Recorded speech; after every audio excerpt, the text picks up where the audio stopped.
Hey, welcome to Susan Dishes It Out. Today I'm putting two of my favorite things together, oatmeal and scones. I'm making oatmeal scones. Never made them before, so I don't know how they'll turn out, but hopefully good. And hopefully my cat doesn't interrupt this session. So I mixed my dry ingredients together, the oats, the flour, baking soda, baking powder, a little bit of salt, sugar. I use xylitol instead of real sugar, and a little bit of brown sugar because xylitol isn't quite as sweet as regular sugar. I'll give you the recipe. And then what you do, some recipes call for melted butter, others call for cold butter to be cut in. So I had, my butter was frozen, so I heated it a little bit, so it's soft butter. Anyway, you kind of cut this in, or you can use your fingers or a pastry knife, which I don't have. And this is kind of my least favorite part, but what the heck. And then you'll mix your wet ingredients in with this. So let's try this. I'll show you how it works. You've probably done it before. No, not with a spoon. Okay, so we're gonna cut it in like so. And I'll probably end up with using my fingers. Yeah, fingers are always best. It's just, the old recipes, the old ways, just sometimes works the best, don't you think? Okay, so I'm gonna just hands in and get my hands all dirty and yummy with this butter and oatmeal mixture. It's gonna be so good. So, yeah, just you want it sort of a crumbly texture. Crumbly, yeah, good, good, good.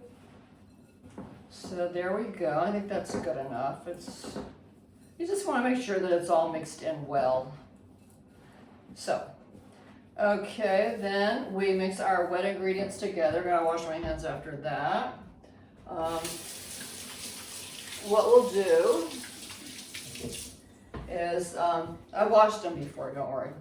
I mean, with real soap and water, I just washed them quickly now because, it's in the show.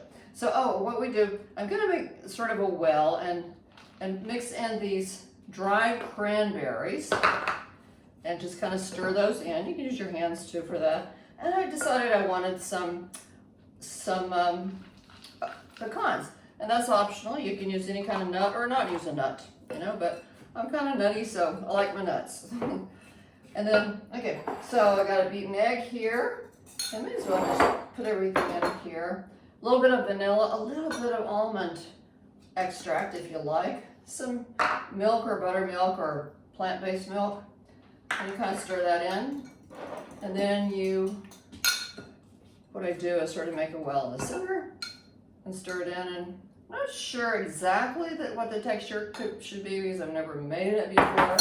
So I'll see if it looks like it needs a little bit more. And then what we'll do is we'll roll this out on a pastry sheet, which I don't have. So I'm using just wax paper with a little bit of flour on the top so it won't stick.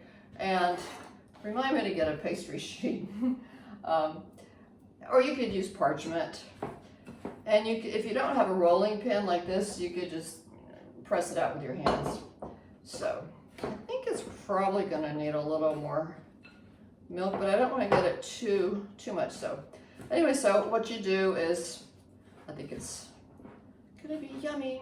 What you do is you roll it out, you put it on the pastry sheet, and then you roll it out and you cut it real sharply with a pastry cutter or maybe a pizza cutter. You cut the edges, you cut it into squares, and I'll show you pictures. Then you bake it and you eat it. That's it. So I'm excited to see how it's gonna taste. I think this is gonna be my dinner tonight. Come on, don't tell me I haven't had oatmeal for dinner. Okay, so welcome to next time on Susan Dishes It Out.